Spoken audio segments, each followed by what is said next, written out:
PCC అధ్యక్షుడు ఉత్తమ్ కుమార్ రెడ్డి కుంతియా వల్లే తనకు సనత్ నగర్ టికెట్ రాలేదని కాంగ్రెస్ పార్టీ సీనియర్ నేత మరి శశిధర్ రెడ్డి విమర్శించారు. తనకు సీటు రాకుండా ఉండేందుకు కొందరు గట్టి ప్రయత్నాలు చేశారన్నారు. తనపై కుట్ర పన్ని అధిష్టానానికి తప్పుడు సమాచారం ఇచ్చారంటున్న మరి శశిధర్ రెడ్డితో మా ప్రతినిధి మధు ఫేస్ టు ఫేస్. కూటమిలో భాగంగా కాంగ్రెస్ పార్టీ సనత్ నగర్ సీటును టీడీపీకి కేటాయించడం జరిగింది. టీడీపీ సీట్ ఆశిస్తున్నటువంటి మాజీ మంత్రి కాంగ్రెస్ సీనియర్ లీడర్ మరి శశిధర్ రెడ్డి గారు ఇక్కడ ఉన్నారు. సార్ చెప్పండి, మీరు మొదటి నుంచి కూడా కాంగ్రెస్ పార్టీ సనత్ నగర్ సీట్ ఆశిస్తూ ఉన్నారు. 4 సార్లు అక్కడి నుంచే ఎమ్మెల్యే గెలిచారు, మంత్రిగా కూడా పనిచేశారు. ఎందుకు ఈసారి మీకు టికెట్ దక్కలేదు? నేను సనత్ నగర్ ఆశించడమే కాదు, సనత్ నగర్కు మారు పేరు మరి శశిధర్ రెడ్డి. అంటే సనత్ నగర్ కాంగ్రెస్ కుటుంబంగా భావించినటువంటి నేను ఆటోమేటిక్ చాయిస్గా రావాల్సింది. అంతేకాకుండా గెలిచేటువంటి అభ్యర్థుల్లో టాప్లో ఉండాల్సినటువంటి వాడిని నేను. ఎలాంటి అనుమానాలు ఎవరికి లేవు. నాకు ఈరోజు ఇప్పుడు ఆన్లైన్ పోల్ ఒకటి జరుగుతుంది. ఒక పత్రికా సంస్థ, టీవీ సంస్థ నిర్వహించినటువంటి దాంట్లో 68% నాకు, 32% శ్రీనివాస్ యాదవ్కు నేను ఉంది. ఆ నేపథ్యంలో తప్పక గెలిచేటువంటి సీటు లేకుండా పోవడం, రాకుండా పోవడం అనేది అది ఇక్కడ ఉండేటువంటి వారికే కాకుండా పార్టీకి మంచిది కాదు. ఇలాంటి వారికి గెలుపు సాధ్యపడుతుంది, తప్పకుండా గెలుస్తారనేటువంటి వారి సీట్లను సాక్రిఫైస్ చేయమని పదే రాహుల్ గాంధీ గారు చెప్పినటువంటి నేపథ్యంలో కాదు, మీరు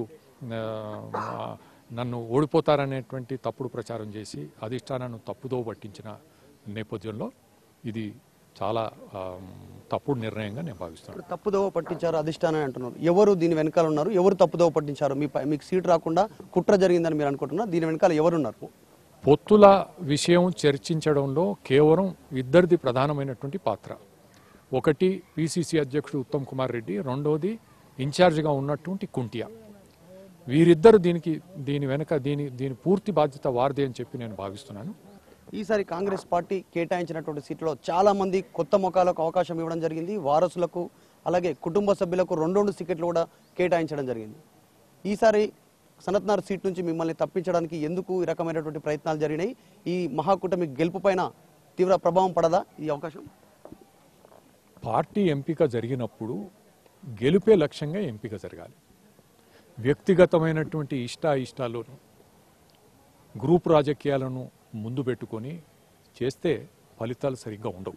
శశిధర్ రెడ్డి గారు, చివరిగా కాంగ్రెస్ పార్టీలో టికెట్ దక్కించుకోవడానికి ఢిల్లీలో మకాం వేసి కొద్దిమంది ప్రయత్నాలు చేయడం జరుగుతుంది. గాంధీ భవన్ వేదికగా ధర్నాలు, నిరసన కార్యక్రమాలు చేయడం జరుగుతుంది.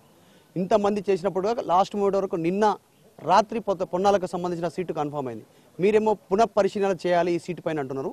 అసలు సౌమ్యుడిగా మీరు శాంతంగా ఇంత మాట్లాడితే వస్తుందా సీటు? కాంగ్రెస్లో కొట్లాడితే కానీ సీటు రాదు, మాట్లాడితే మరి శశిధర్ రెడ్డికి అధిష్టానం పునఃపరిశీలన చేసే అవకాశం ఉందా సనత్ నగర్? ఎవరి పద్ధతి వారిది, ఎవరి స్టైల్ వారిది.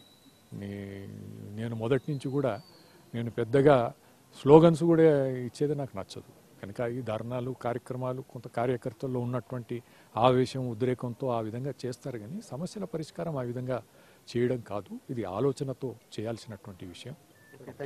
కాంగ్రెస్ పార్టీలో సర్వే ప్రకారంగా నేను గెలవలేను అనేటువంటి ఒక తప్పుడు సమాచారం అధిష్టానానికి ఇవ్వడం జరిగింది. అందులో భాగంగానే కాంగ్రెస్ పార్టీ నేతలు కుట్ర చేశారు. ఈ కుట్ర చేసినటువంటి నేతల్లో ముఖ్యంగా కుంతియా, ఉత్తమ్ కుమార్ రెడ్డి ఉన్నారని చెప్పేసి మరి శశిధర్ రెడ్డి గారు చెప్తున్నారు.